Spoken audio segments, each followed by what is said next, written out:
விஜய்க்கான ஆதரவு என்பது ஒரு குறிப்பிட்ட சாதி சமூகத்திலிருந்தோ, ஒரு குறிப்பிட்ட மத சமூகத்திலிருந்தோ, அவர்கள் கான்சென்ட்ரேட்டடாக இருக்கும் இடத்திலிருந்தோ வருவதில்லை.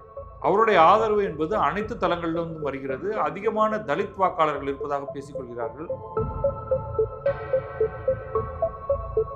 செங்கோட்டையனை பின்பற்றி டிடிவி தினகரனும் ஓ பன்னீர்செல்வமும் தனித்தனி கட்சிகளாக அல்லது ஒற்றை கட்சியாக தவேகவுடன் கூட்டணி அமைத்தால் தஞ்சாவூர் மாவட்டத்திலிருந்து ஒருங்கிணைந்த பழைய தஞ்சாவூர் மாவட்டத்திலிருந்து மதுரை, தேனி, போடிநாயக்கனூர் வரையான ஒரு பெல்ட் ஒன்று இருக்கு. முக்குளத்தோர் அதிகமாக இருக்கக்கூடிய பகுதி.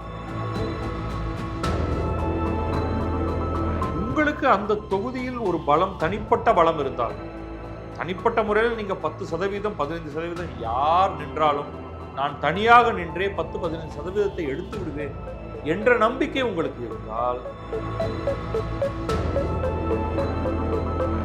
அவங்க கூப்பிட்டாங்களா இருக்கட்டும், இவர் போனதாக இருக்கட்டும், அவர் அங்க போய் அமித்ஷாவை சந்தித்திருக்கலாம், நிர்மலா சீதாராமனை சந்தித்திருக்கலாம், அதெல்லாம் இருக்கட்டும். அங்கே அவர் தன்னுடைய கருத்துக்களை பேசியிருக்கிறார். என்னவாக இருக்கும் என்பதை நம்மால் ஊகிக்க முடியும்.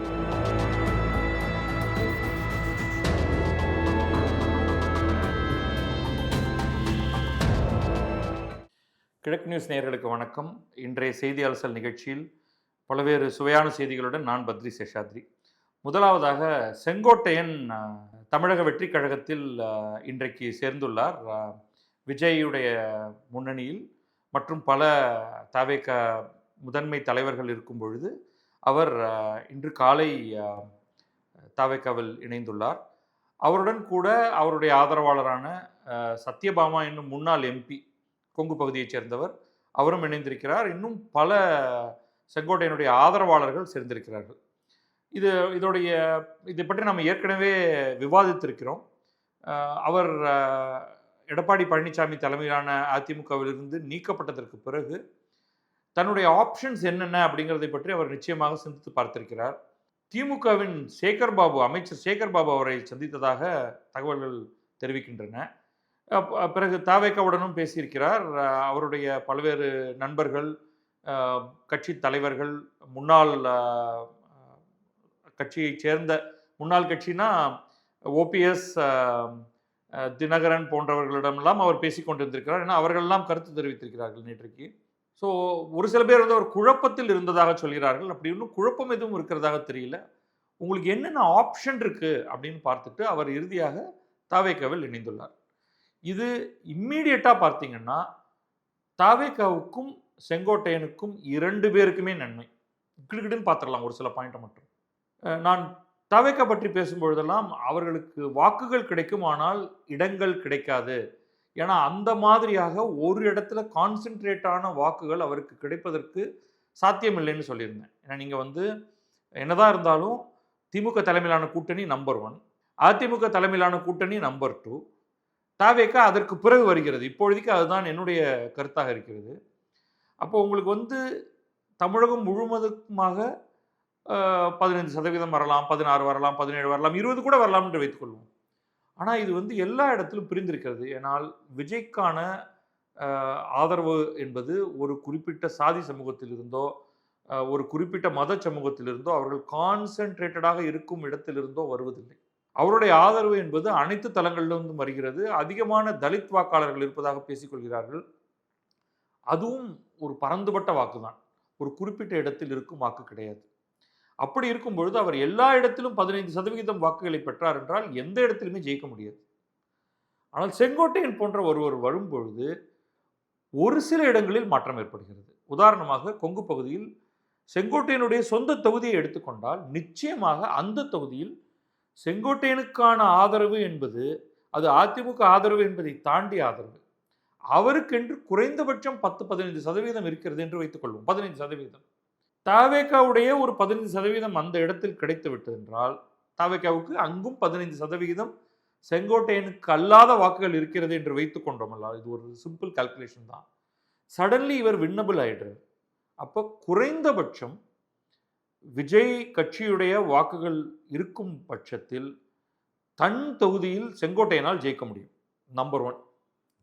அடுத்தது, செங்கோட்டையனை பின்பற்றி டிடிவி தினகரனும் ஓ பன்னீர்செல்வமும் தனித்தனி கட்சிகளாக அல்லது ஒற்றை கட்சியாக தவேகாவுடன் கூட்டணி அமைத்தால் தஞ்சாவூர் மாவட்டத்திலிருந்து ஒருங்கிணைந்த பழைய தஞ்சாவூர் மாவட்டத்திலிருந்து மதுரை, தேனி, போடிநாயக்கனூர் வரையான ஒரு பெல்ட் ஒன்று இருக்கு.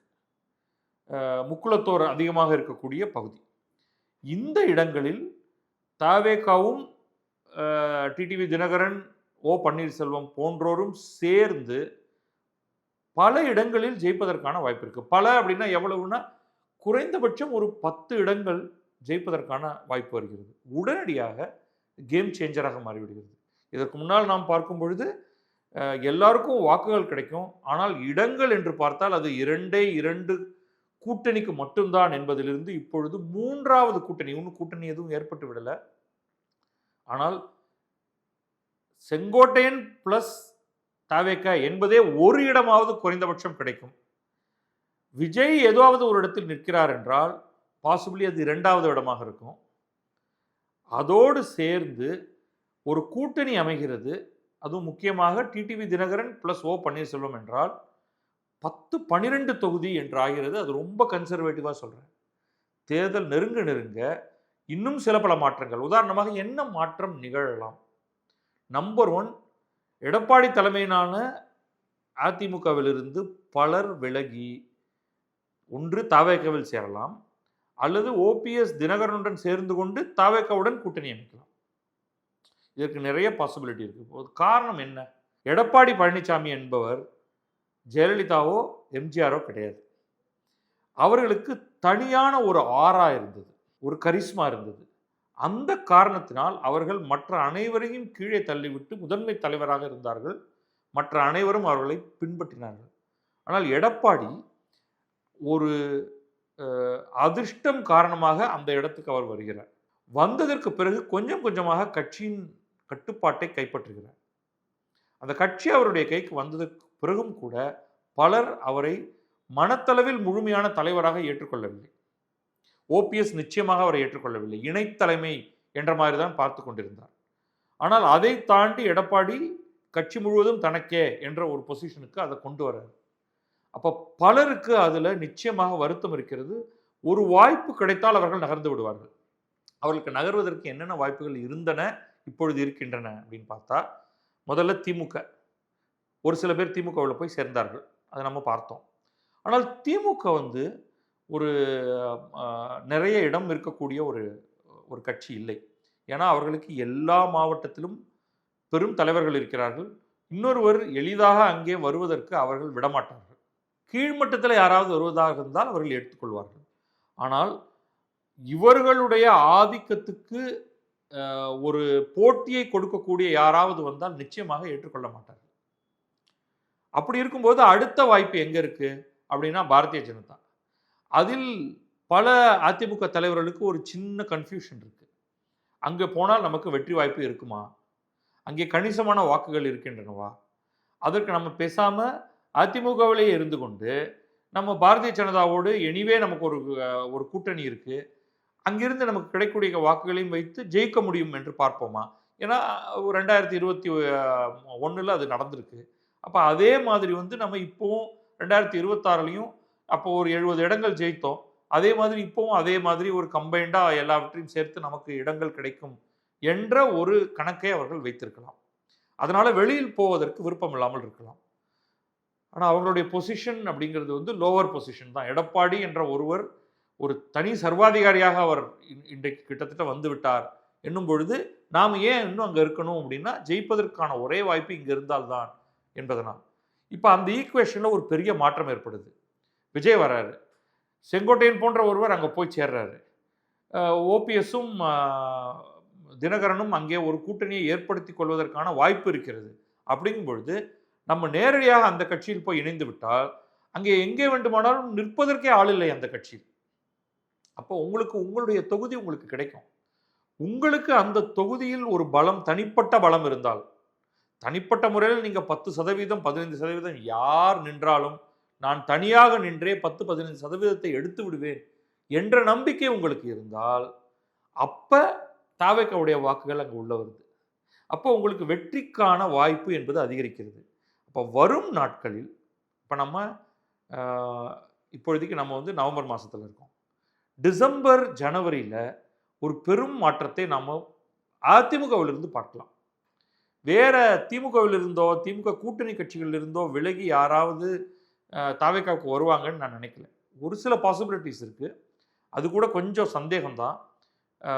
விசிக, மதிமுக, 2 கம்யூனிஸ்ட் கட்சிகள் இந்த 4வருக்கும் சரியான இடங்கள் கொடுக்கப்படவில்லை என்று அவர்கள் நினைத்தால் யாராவது அதிலிருந்து விலகி விஜயோடு சேர்வதற்கான ஒரு வாய்ப்பு இருக்கு.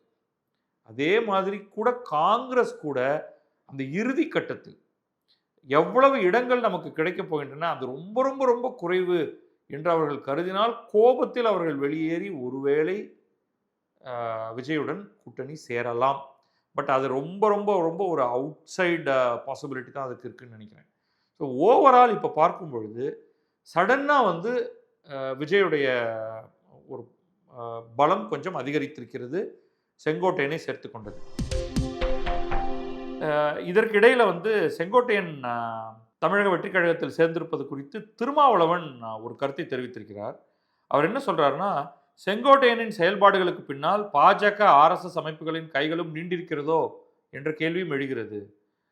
அதிமுகவின் மூத்த தலைவராக இருந்தவர் செங்கோட்டையன். அவருக்கு நெடிய அனுபவம் உள்ளது.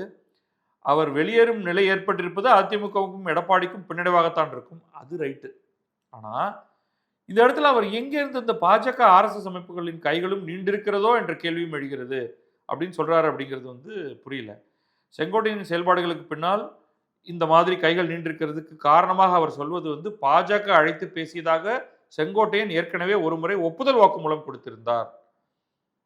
அதிமுகவை பலவீனப்படுத்துவதை ஒரு செயல் திட்டமாக கொண்டு பாஜக செயல்பட்டு வருகிறது.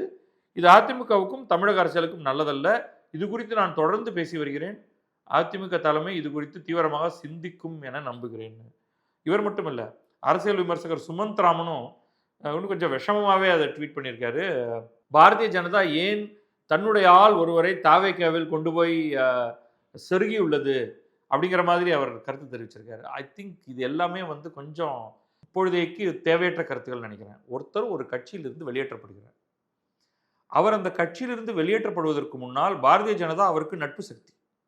ஏனெனில் பாரதிய ஜனதாவும் அதிமுகவும் ஏற்கனவே அவர்களுக்கிடையே ஒரு ஒப்பந்தம், கூட்டணி ஒப்பந்தம் ஏற்பட்டிருக்கிறது. அப்போ இவர் அங்கே போய் பார்த்து பேசுகிறாரு.